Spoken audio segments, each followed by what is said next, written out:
பார்த்து வாங்க. இப்போதான் ஃபர்ஸ்ட் வரீங்களா நீங்கள்? எந்த ஏரியாவில் இருக்கீங்க நீங்கள்? சரி சாப்பிடுங்க. சேலத்து மண்ணில் ஒரு மகுடம் இது, ஏழையின் வயிற்றுல போடுது தடம்.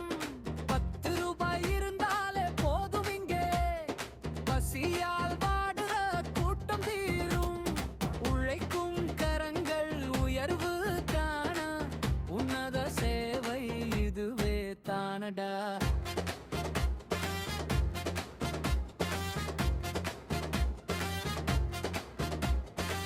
வெயிலில் காய்ந்த தேகம் எல்லாம் இங்கே நிழலில்லாம் மருது பாரு.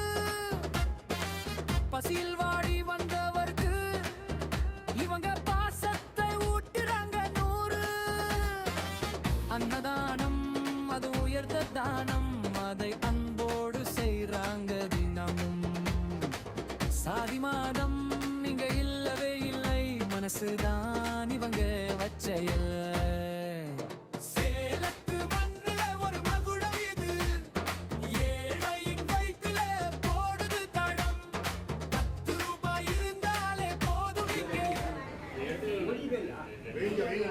சாப்பாடு இருக்கான்னு பார்த்துட்டு வாங்க.